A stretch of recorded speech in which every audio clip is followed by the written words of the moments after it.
Assalamualaikum warahmatullahi wabarakatuh. Hadirin yang dirahmati Allah Subhanahu wa taala, tamu pecinta Rasulullah sallallahu alaihi wasallam, marilah sama-sama kita dengarkan untayan kalimat mutiara yang akan disampaikan oleh Al-Mukarram Al-Muhtaram Al-Habib Jindan Ibn Nawfal bin Salim bin Jindan. Pada beliau al-waqt lillahi falyatafadhal masyura. Sallu ala Muhammad.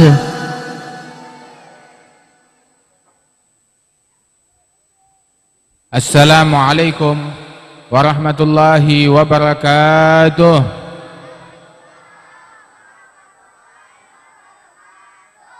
Alhamdulillah الذي هدانا لهذا وما كنا لنهتدي لولا أن هدانا الله. اللهم صل وسلم على سيدنا محمد مفتاح باب رحمة الله عدد ما في علم الله صلاة وسلاما دائمين بدوام ملك الله وعلى آله وصحبه وموالاه. أما بعد, kita bersyukur kepada Allah Ta'ala pada malam hari ini kita berkumpul di dalam perayaan Maulid Nabi besar Muhammad sallallahu alaihi wasallam yang diadakan oleh akhina Al-Habib Muhammad Al-Gadri. Mudah-mudahan Allah Ta'ala memberikan kesehatan, keberkahan kepada beliau dan segenap keluarga besar beliau dan semua kita yang hadir dalam acara Maulid ini. Mudah-mudahan kita semuanya mendapatkan berkah. InsyaAllah Allah Subhanahu wa Ta'ala jadikan perkumpulan ini perkumpulan yang dirahmati oleh Allah Subhanahu wa Ta'ala. Amin ya Rabbal Alamin. Perkumpulan yang semacam ini bagaimana tidak dirahmati oleh Allah Ta'ala, sedangkan yang kita sebut, yang kita rayakan maulidnya adalah rahmatun muhdah, rahmat yang dihadiahkan oleh Allah Ta'ala kepada kita sekalian, rahmat yang dianugerahkan oleh Allah Ta'ala kepada kita sekalian. Allah Ta'ala berfirman, wa ma arsalnaka illa rahmatan lil alamin. Tidaklah kami utus engkau wahai Nabi Muhammad melainkan semata-mata rahmatan lil alamin. Dan makna daripada rahmat Rasulullah sallallahu alaihi wasallam tersebut bahwasanya tatkala disebutkan beliau turun rahmat dari Allah Subhanahu wa taala, dan seseorang tatkala dia menjalankan ajaran Rasulullah, menjalankan sunnah Rasulullah sallallahu alaihi wasallam, menjalankan syariat Rasulullah sallallahu alaihi wasallam, maka dia mendapatkan rahmat, masuk ke dalam ruang lingkup rahmat yang dikhususkan oleh Allah jalla jalaluhu wa ta'ala azamatuh.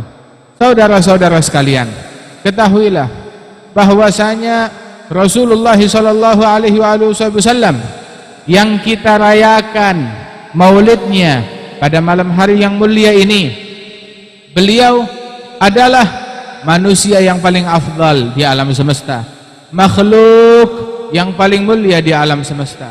Beliau adalah basyarun la kal basyar. Beliau manusia yang tidak sama dengan manusia lainnya. Sehingga bagaimana Rasulullah sallallahu alaihi wasallam beliau menyatakan, inna a'lamakum billahi wa atqakum bihi ana. Sesungguhnya yang paling berilmu, yang paling mengenal Allah di antara kalian, yang paling takut kepada Allah di antara kalian adalah aku, sabda Rasulullah sallallahu alaihi wasallam. Beliau juga menyatakan, lastu kahayatikum inni ut'amu wa usga inda rabbi. Aku tidak sama dengan kalian, kata Rasulullah. Memang betul, beliau adalah basyar, seorang manusia, tetapi tidak sama seperti manusia biasa, enggak sama seperti kita. Allah Ta'ala berfirman, qul innama ana basyarun yuha ilayya. Katakanlah sesungguhnya aku adalah manusia. Betul, aku manusia, tapi punya keistimewaan. Apa keistimewaannya? Yuha ilayya, diwahyukan dari Allah Ta'ala untuk Rasulullah sallallahu alaihi wasallam. Sehingga keistimewaan tersebut, bagaimana beliau bangun malam tahajud, kemudian juga beliau terkadang apabila puasa, beliau enggak berbuka lagi, lanjut puasa sampai berhari-hari, maghrib enggak buka, lanjut. Ini hanya khusus untuk Nabi Muhammad. Yang disebut nih namanya dalam istilah fikih namanya wisal. untuk Rasulullah sallallahu alaihi wasallam, keistimewaan beliau. Maka beliau melakukan wisal tersebut. Tatkala ada beberapa sahabat mau mengikutin, ketika maghrib nggak mau buka, lanjut sampai hari berikutnya, Rasulullah marah, dilarang mereka, jangan kalian ikuti aku, kalian nggak mampu. Sebab aku dengan kalian beda, tidak sama. Inni ut'amu wa usga inda rabbi. Aku diberi makan dan diberi minum langsung dari Allah Subhanahu wa taala. Sallallahu alaihi wa alihi wasallam. Beliau Rasulullah sallallahu alaihi wasallam, di antara keistimewaan yang Allah taala berikan untuk Nabi Muhammad sallallahu alaihi wasallam, sahabat mengatakan, "Kunna natahaddath anna Rasulullah sallallahu alaihi wasallam u'tiya quwwata arba'in." Kita para sahabat Rasulullah dahulu yang kita tahu, kita menyadari bahwasanya Rasulullah sallallahu alaihi wasallam diberikan oleh Allah Ta'ala kekuatan seperti kekuatan 40 orang biasa. Diberikan kemampuan, kekuatan seperti kekuatan dan kemampuan 40 manusia biasa. Itu dapat dilakukan oleh Rasulullah sallallahu alaihi wasallam seorang diri. Dan beliau sallallahu alaihi wasallam adalah sebagaimana disebutkan di dalam maulid itu, idza marra bi tariqin urifa min tibihi annahu qad marra fih. Apabila Rasulullah melalui suatu jalan, lewat di satu jalanan, maka ketahuan dari harumnya Rasulullah, ketahuan tuh jalanan harum. Dia bilang, orang yang lewat di situ tahu Rasul pernah lewat di jalan ini. Kapan Rasulullah lewat? Oh, tadi pagi.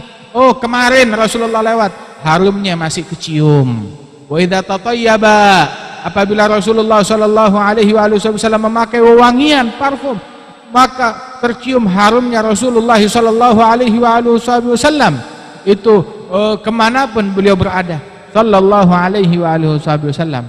Bahkan jangankan parfum yang dipakai yang sama yang digunakan Rasulullah, tapi harum tersebut munculnya dari keringat baginda Nabi besar Muhammad sallallahu alaihi wasallam. Itu di antara para istri Nabi Muhammad itu mengatakan, kami itu satu kali Rasulullah tidur siang di rumah kami. Dulu nggak ada AC, dulu kagak ada kipas angin.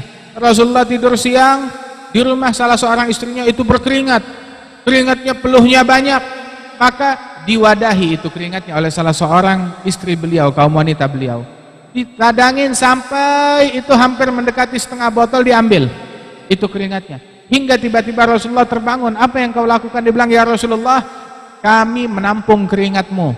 Untuk apa keringat aku kamu tampung? Dijawab oleh istrinya, sesungguhnya kami gunakan keringatmu itu, kami campurkan dengan parfum yang kami beli di pasar. Kami beli parfum wewangian di pasar, itu parfum yang biasa, bukan yang mahal, bukan juga yang murah, parfum yang biasa, yang normal. Terus kami campur dengan keringatmu, maka berubah parfum ini menjadi parfum yang sangat wangi, yang mengalahkan daripada parfum-parfum manapun juga. Kenapa? Tercampur dengan keringatnya Rasulullah sallallahu alaihi wasallam. Itu disebutkan satu kali Siti Aisyah radhiyallahu anha, beliau melihat Rasulullah sallallahu alaihi wasallam sedang melakukan pekerjaan rumah. Rasul apabila di rumah, beliau menyapu, beliau membersihkan rumah, bahkan beliau mengikat menjahit bajunya yang sobek, memperbaiki sendalnya dan sepatunya sendiri. Maka tatkala Rasulullah sedang melakukan pekerjaan tersebut, itu sampai berkeringat kening beliau karena panas. Itu Siti Aisyah memandang wajah Rasulullah sallallahu alaihi wasallam yang sedang bekerja keras itu, memperbaiki ataupun sedang bekerja di rumah, itu keringat mulai terkumpul di keningnya Nabi, kata Siti Aisyah. Maka tiba-tiba dari keringat itu mulai hampir menetes satu, ketika sudah banyak mau menetes, tiba-tiba dari keringat itu bagaikan cahaya yang bersinar dari keringatnya Rasulullah sallallahu alaihi wasallam. Siti Aisyah bilang, fabuhittu, maka sungguh aku terkejut sekali, bagaikan tersambar petir melihat cahaya yang terlahir dari keringatnya Nabi Muhammad sallallahu alaihi wasallam. Basyarun la kal basyar, manusia yang tidak seperti manusia biasa. Walhasil Bagaimana di dalam maulidnya Rasulullah sallallahu alaihi wasallam? Ini maulid yang kita baca, disebutkan tentang kemuliaan Nabi, tentang akhlak Nabi, tentang perangai Nabi, tentang kisah kelahiran Nabi Muhammad sallallahu alaihi wasallam. Yang mana beliau sallallahu alaihi wasallam, beliau juga mengatakan bahwasanya saya kenal, saya ingat dulu ada sebuah batu yang biasa kalau saya jalan tuh di Mekah, saya lewat jalanan tersebut, itu ada sebuah batu besar. Tiap kali saya melewati batu tersebut dari saya masih kecil, setiap kali saya melewati jalanan tersebut, batu itu selalu memberi salam kepada saya, kata Rasulullah.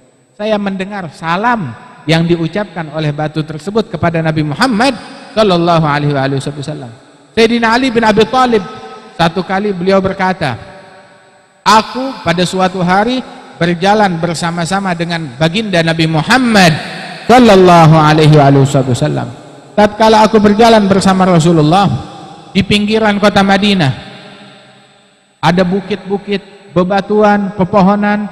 Sayyidina Ali bilang, demi Allah, tidak ada bebatuan yang kami lalui, ataupun pepohonan yang kami lalui, ataupun bukit-bukit yang kami lalui, melainkan aku dengar sendiri mereka memberi salam kepada Nabi Muhammad sallallahu alaihi wasallam.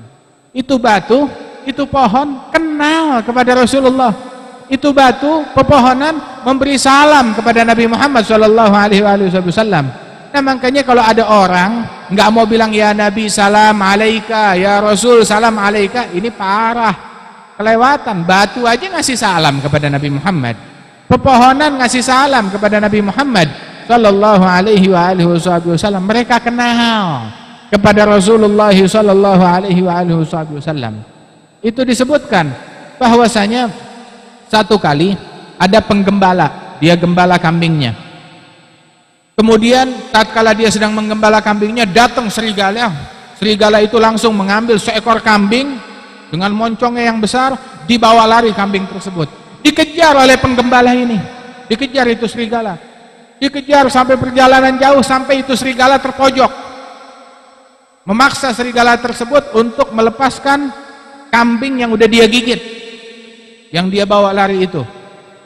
Maka itu serigala dia lepaskan kambing tersebut dan berkata, ngomong itu serigala, dia bilang, ya fulan ittaqillah, wahai fulan, wahai penggembala, takutlah engkau kepada Allah, jangan engkau halangi aku dari rizkiku ini rizkiku dari Allah Ta'ala, kenapa engkau cegah aku? Maka penggembala tersebut mendengar serigala berbicara, dia berkata, ajib, aku takjub, aku heran, yatakallam, seekor serigala bisa berbicara. Maka serigala itu balas berkata, wa anta ajab minni, engkau lebih menakjubkan lagi, lebih mengherankan lagi. Kamu heran saya bicara, saya juga heran sama kamu, kata serigala itu. Sebel rupanya ini serigala sama dia. Kenapa kamu heran sama saya? Ada nabi di balik bukit ini sedang berjihad fisabilillah bersama kaumnya dan kelompoknya, engkau malah sibuk sama kambingmu di sini. Maka dengar begitu, baik, saya siap bantu. Cuma kalau saya pergi, kambing saya nanti bagaimana? Kambing saya akhirnya diterkam serigala macam engkau. Maka serigala itu berkata, saya berjanji, saya yang bakal menggembala kambing-kambingmu. Saya jagain kambing-kambingmu, engkau ikut jihad kepada Rasulullah. Engkau pulang, kambingmu utuh semuanya. Itu kata serigala. Maka pergi, jalan penggembala tersebut, dia ikut berjihad bersama Rasulullah di lembah sebelahnya dia. Dia cerita kepada Nabi Muhammad, ya Rasulullah, saya ikut jihad di sini, saya karena menyaksikan seekor serigala berkata demikian, disebutkan ceritanya. Maka Rasulullah bilang, ana umin bidzalik, saya percaya dengan ceritamu. Wa Abu Bakar wa Umar, saya percaya dengan omonganmu, begitu juga Abu Bakar dan Umar, mereka semuanya percaya dengan ucapanmu. Udah selesai begitu, itu penggembala selesai jihad bersama Nabi Muhammad membantu kaum muslimin, dia pulang menuju gembalaannya. Maka dia dapati gembalaannya tersebut kambing-kambing, gembalaannya dia semuanya masih utuh, digembala oleh serigala tersebut. Maka dia berterima kasih kepada serigala itu. Sebagai ungkapan terima kasihnya, dia sembelihkan seekor kambing khusus untuk serigala yang mengenalkan dia kepada Nabi Muhammad sallallahu alaihi wasallam. Ada cerita ini mazkur fil hadits sahih, disebutkan di dalam hadis sahih tentang Rasulullah sallallahu alaihi wasallam. Itu satu kali ada Nabi Muhammad berkunjung ke satu peternakan, perkebunan. Maka Rasul bertanya, apa di balik pagar ini? Dibilang, ya Rasulullah, kami mengurung seekor unta di balik pagar ini. Kenapa kalian kurung?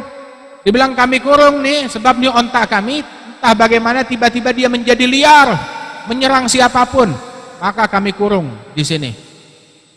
Maka Rasul bilang, buka gerbangnya, saya mau masuk.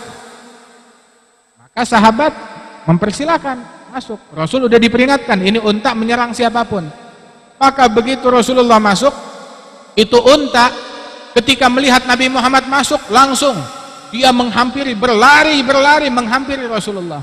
Begitu sampai di hadapan Rasulullah, dia mengerem, berhenti di hadapan Nabi, terus dia dekatkan moncongnya ke kaki Nabi Muhammad, seperti orang yang bersujud. Dia cium kakinya Rasulullah sallallahu alaihi wasallam. Setelah cium kakinya Nabi Muhammad, maka tiba-tiba Rasul sallallahu alaihi wasallam mendekat ke telinga unta tersebut seperti orang berbisik. Itu unta mendekatkan moncongnya ke telinga Nabi Muhammad sambil dia gerak-gerakin seperti berbicara. Terus Nabi berbisik lagi, itu unta bicara lagi. Begitu bergantian. Setelah itu unta enggak liar, tenang, ditenangkan oleh Rasulullah. Maka setelah itu Rasul sallallahu alaihi wasallam bertanya, coba mana pemilik onta ini? Dibilang, saya ya Rasulullah. Sini. Ini onta, dia bukannya liar, dia bukannya mengganggu orang tanpa sebab, ada sebabnya.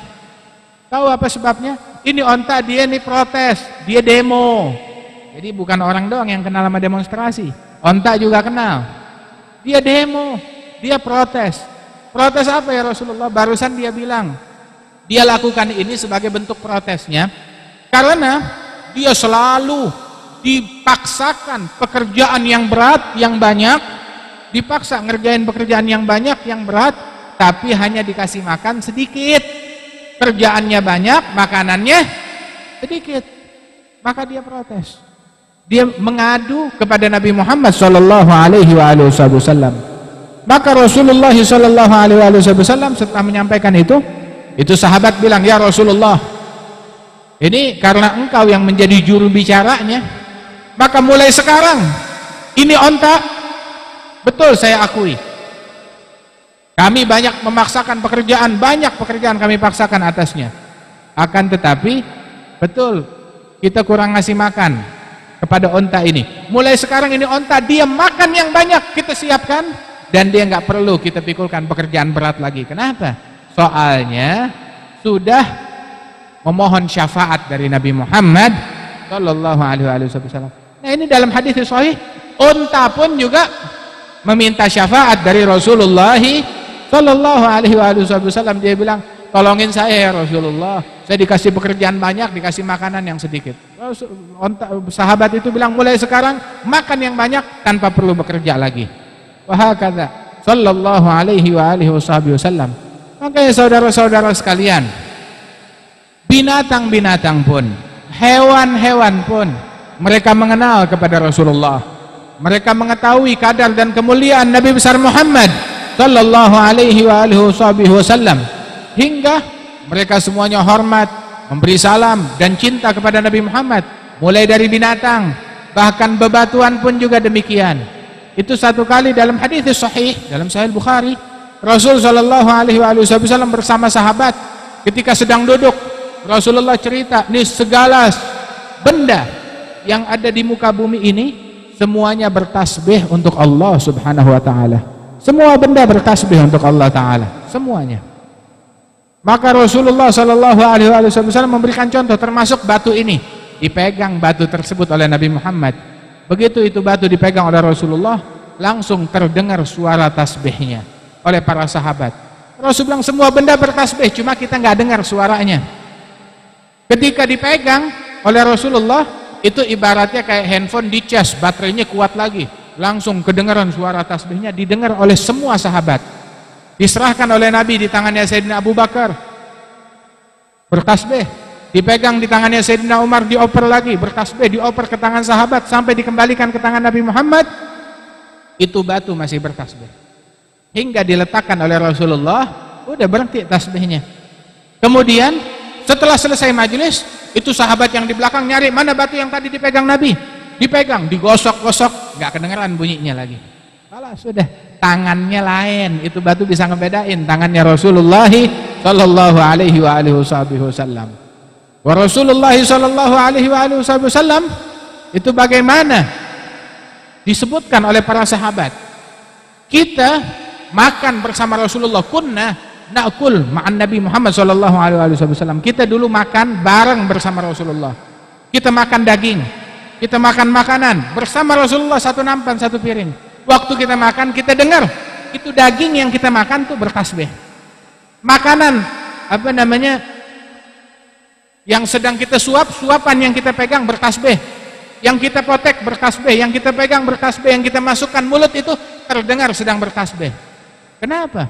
Sebab dekat di sekitar Rasulullah sallallahu alaihi wasallam. Karenanya saudara-saudara sekalian, manakala kita dekat dengan Nabi Muhammad sallallahu alaihi wasallam, maka baterai kita juga bakalan kuat, bakalan dekat kepada Allah Subhanahu wa taala. Para sahabat Rasulullah sallallahu alaihi wasallam, mereka rela meninggalkan apapun, mengorbankan apapun, asal bisa dekat terhadap Rasulullah sallallahu alaihi wasallam. Nah, kita hadir di sini tujuan kita satu, kita pengen dekat dengan Rasulullah. Kita makin dekat kepada Rasulullah sallallahu alaihi wasallam. Dekat dengan Nabi, bukan dekat dengan jasadnya aja.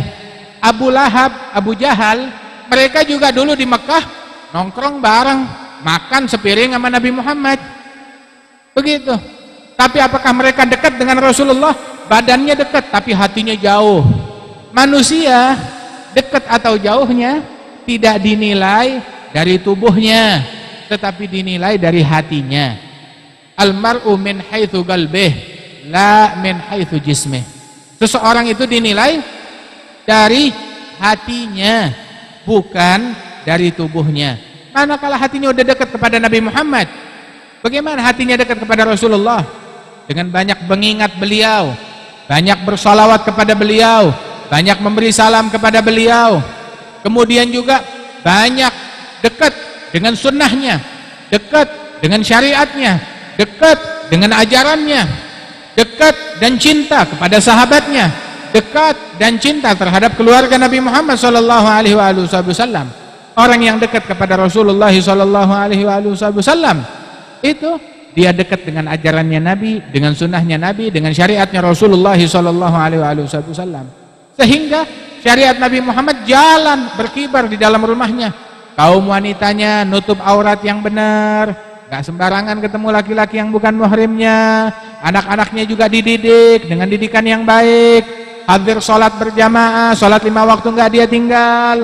Bakti kepada ibu bapaknya, menyambung tali silaturahminya, hadir majelis ilmu, hadir majelis ta'lim.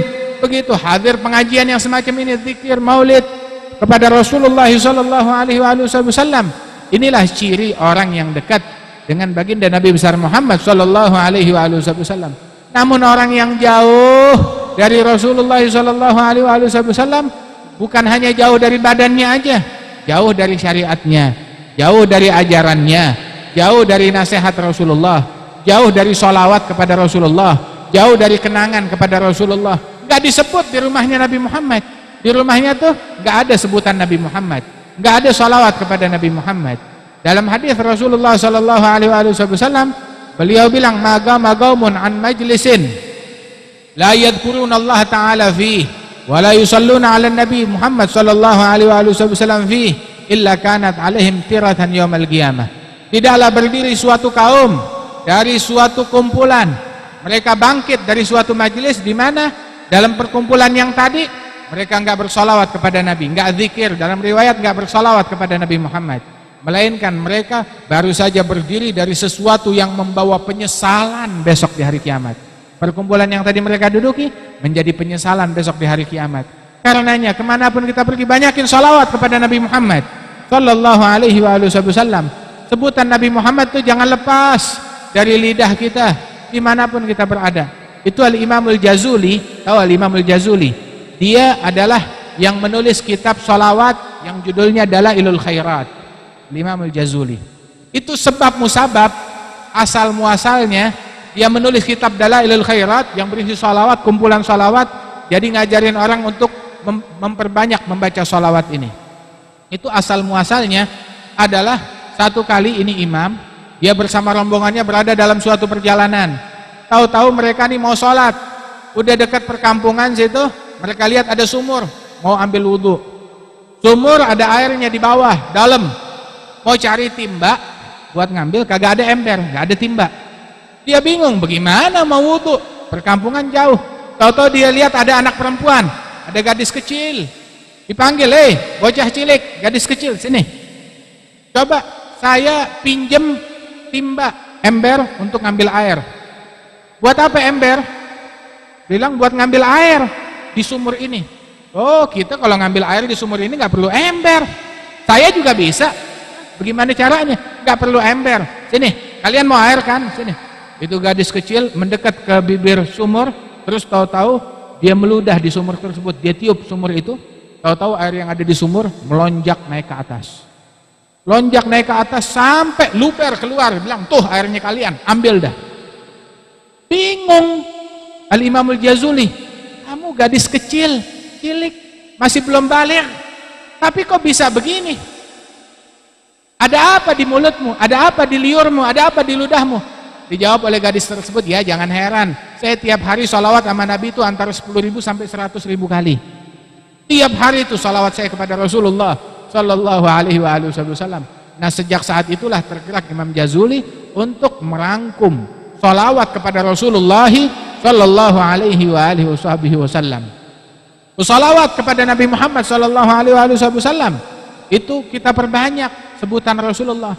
Sebab di rumah kita udah banyak sebutan artis, sebutan penyanyi, sebutan bintang film, sebutan pemain bola, sebutan petinju, sebutan atlet, itu banyak ceritanya. Infotainment, Masya Allah, sampai sebutan orang jahat dimasukin ke dalam rumah kita.